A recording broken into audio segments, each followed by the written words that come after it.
Hi guys! Magandang gabi! Welcome back po dito sa Gandara SRU channel for Showbiz Update. Andito na naman nga po akong muli nagbabalik. Ang nagmamaganda rin yung kachismosang Kimpa, wala na pong iba kundi si Gandara upang maghatid sa inyo ng latest update and fresh happy news patungkol po kay Kim Chiu and Paolo Avellino. And para nga sa gabi nito ang tatalakayin natin at pag-uusapan ay tungkol sa ganap ng Kimpaw kagabi. So eto nga guys, marami na naman po ang kinilig, lalo na si Paolo Avellino ay may pag-update pa. Nakakatuwa naman na magkasama nga po ang Kim Pao. Naku, for sure, masakit na naman to sa mata ng mga bashers. Pero wapakil sa kanila. Anyway, before that, sa mga hindi pa po nakaka-subscribe dito sa ating channel, maaari lamang na pindutin po niya subscribe button at notification bell na nandiyan sa baba para maging updated ka at ma-notify tuwing may bago tayong chika at balita hinggil sa Kim Pao. Basta mga balita pa na may kinalaman kay Kim Chiu and Paolo Avellino, sagot na po natin yan. So, eto na nga pinatunayan ng Kim Pao na you beside me always sapagkat spotted na magkasama ang dalawa. Yes, guys. Sabi nga po dito, you beside me. Pao ever Kim. Miss Garlica with Kim Pao, Direct Lino, and Miss Agot. So, yan po yung mga kasama nila no, dito sa picture. And nakakatuwa lang. Halos dikdikin po nila ang Kim Pao sa gitna. Sige lang po, dikdikin niyo yung dalawa dyan sa gitna hanggang sa magkayakapan na. Magkayakapan na. So, ito nga guys, diba? Nasa center ang Kim Pao, then dikit na dikit. Ayun, dumikit, Kim and Paolo. And I wonder guys, nasan yung mga kamay nila? Si Paolo, nasa bewang ni Kim. Ganyan ba yung kamay niya? Si Kim, nandun din sa bewang ni Paolo. Hoy, hindi kasi kita guys. So, napapaisip, kanya-kanyang zoom in, zoom out na naman ba ito? Pero sure ako na yakap nila yung isa't isa sa likod. Lalo na si Kimi, yung kamay niya, yakap-yakap niya si Paolo sa likod. Tingnan nyo naman kasi guys, yung gesture, yung pwesto ni Kimi. Ayan, grabe nga naman kadikit yun. Para ng kambal tuko yung dalawa. Sabi nga dito, nakakatawa talaga yung mga reaction ng mga Kim Pao fans. Kailangan pa bang umamin? Kailangan pa bang tanungin? Yung mga pictures na to, guys, oo nga, kailangan pa bang umamin ng dalawa at kailangan pa bang tanungin? Dito pa lamang po ay alam mo na. Tama naman, 'di ba? Kung titingnan mo pa lang dito sa picture na 'to, andiyan na yung mga kasagutan eh.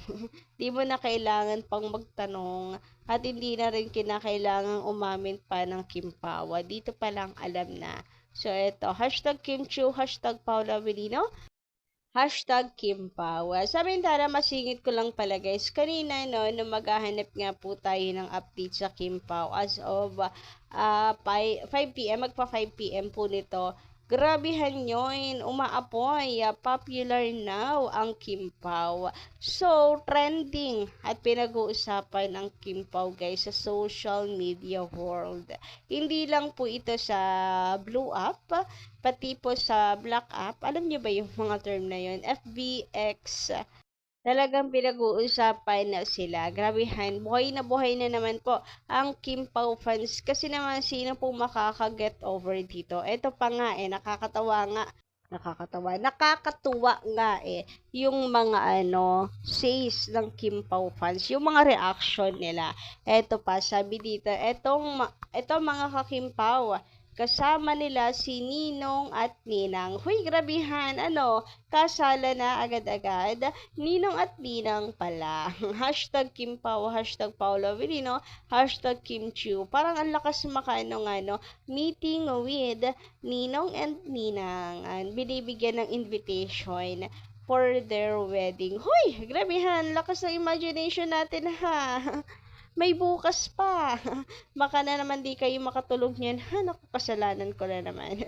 Sa amin, talada ko naman nga po tayo dito sa sayawan nila nilang tatlo, nila Kim, Bella, Ma'am Shebella, and ni Cherry Pie Picache, na kung saan makikita nyo nga dito, they are having a good time. Yan, nagsasayaw-sayaw sila, pero ang hinhin ni Kimi. Matatawa ka rin guys at matutuwa sa mga reaction ng mga Kim Pao fans. Hinhin daw ni Kimi. Hinihin for now kasi nandyan ang papi, may bantay. May bantay talaga. Behave muna. Grabehan naman kayo kay Kim. Anyway, si Paolo naman na marami ako nababasang comment na kahit lasing daw, grabehan naman daw po kagawa po. Napakagwapo pa rin. Nalata mo sa kanyang mga mata na talaga namang in love sa isang Kim Chiu. In love. Pero may tama na rin daw si Paolo Avellino. Pero drink ka moderately lang naman siguro. Kasi alam naman natin na hindi na umiinom si Paolo Avellino. Nagulat lang din ako doon sa nag-comment. Actually doon sa post na lasing daw si Paolo Avellino. Lasing, akala ko kasi 'di ba, hindi naman na siya umiinom. Baka pinagbigyan niya lang. Tulad dito, sabi dito, klarong-klaro, ang cute pa rin ni Pau Pau kahit laseng. CTTO, hashtag Kim Pao, hashtag everyone. So, ayan, ang cute-cute pa rin daw ni Papi Paulo kahit laseng. Anyway, uminom man, nakainuman si Pau, hindi, wala namang masama doon, 'di ba? Lalo na kung minsan lang din naman na. So, basta importante magkasama ang Kim Pao. Makikita nyo nga dito, hindi mapaghiwalay talaga yung dalawa.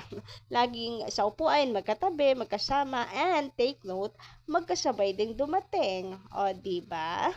Kung wala lang ang Kim Pao, pwede naman silang magkanya-kanya ng dating. Diba? Pero hindi. Uy, napaisip tuloy ako. Nasa isang car kaya yung dalawa. Uy, grabihan yun. Kaya tama talaga yung sabi nung unang nag-post na kailangan pa bang tanungin? Magkasabay dumating, magkasama, laging magkatabi, hindi mapaghiwalay. Kailangan pa bang tanungin at kailangan pa bang umamin? Samantala, about naman nung isang gabi, na si Kimi nasa Manila Hotel, sabi dito ni Alma Chiyong, magandang gabi. Sabi dito, birthday ni Rain, yung pamangkin niya. May video na kinakantahan nila sa Rain ng happy birthday. Pamangkin niya yung kasama niya. Ang tanong, andun din kaya si Papi Paulo? Invited din kaya? Grabehan yun. Uy, kasi sabi ko lang kagabi na grabe, na wag na natin pang himasukan. Pero ako rin itong gustong malaman. Gusto rin magsoko. Okay, sige. Gandara, behave. Behave. Bigyan ng privacy ang Kim Pao. Basta bawing-bawi naman ngayon, guys. Kita natin magkasama yung Kim Pao. Bawing-bawi naman tayo ngayon sa mga paayuda, di ba? Samantala, about naman sa magkasamang project ng Kim Pao, another teleserye. Sabi dito ni Madam Visitacion de Guzman, magandang gabi. Yan talaga ang inaabangan. Yung teleserye gabi-gabi. Upang gabi-gabi silang makikita. At sana, pang matagalan na serye, yung kahit 1 year abutin. Pwede naman, guys. Pwede po gawa nila ang Kim Pao. Manifest po natin yan na sana another teleserye po sa Kim Pao para araw-araw po natin silang napapanood. Hindi ba? Pabor din po iyon sa inyo para araw-araw natin napapanood at lagi tayong may ayuda about sa Kim Pao. Yung tipong araw-araw meron tayong aabangan. Sana guys, sana po. Since mabenta naman po ngayon ang Kim Pao, sure naman na may mga director na gusto pong makatrabaho ang Kim Pao, may mga producers, etc. Pero sa ngayon, naisipin po muna natin siguro ay yung movie ng Kim Pao. Guys, malapit na matapos ng January. Konting kembot na lang guys, February na, then March na. So, alam ko medyo matagal-tagal pa yung ating iintayin. Pero sa ngayon, mag-focus po tayo sa pagpo-promote ng My Love Will Make You Disappear. Sana nga po magsimula na rin ng promotion ang Kim Pao. Ang trailer din guys, na rin, inaantabayanan na rin po ng mga fans ang paglalabas po nila ng trailer ng movie. Hoy, for sure niyan guys, magiging usap-usapan yan sa social media and ipa-viral natin yan. Ipa-trending po natin yan sa mga social media platforms. Anyway, agad dito lang muna ating update. Maraming salamat sa inyong pakikinig and don't forget to click the subscribe button and notification bell for more updates. Maraming salamat.